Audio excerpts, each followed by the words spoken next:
Magandang umaga at shoutout pa pala sa lahat ng mga viewers ko at mga mga subscriber ko. Maraming salamat sa lahat pa ng mga sumusuporta sa akin. Pahinga muna tayo sa pag-YouTube dahil ewan ko ba't biglang nawala yung sign ng ng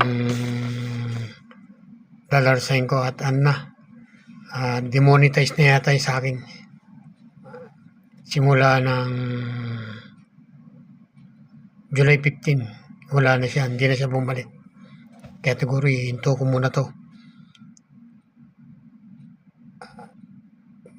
Hindi ko alam kung bakit sayang naman yung mga pinaghirapan ko, pero nawala lahat. Miski anong gawin ko, hindi na bumalik, kaya titigil na muna ako. Miski na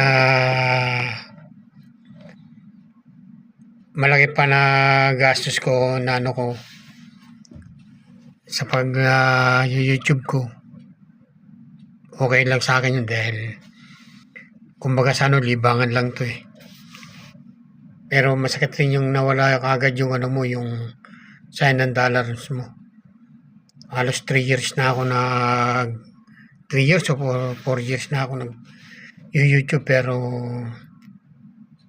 na-demonetize yata yung ko. Ewan ko, baka may kasi para bang nagka-problema ako dun sa mga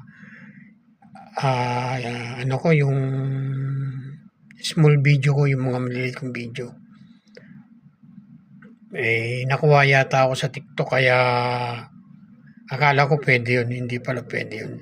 Hindi ko rin nalaman yun, yung small video ko na pero binura ko na lahat. May natira man ilang piraso lang siguro, pero okay na, monetize na yun eh. Sige po, maraming salamat po at hanggang dito na lang aking mga pag-upload ng video.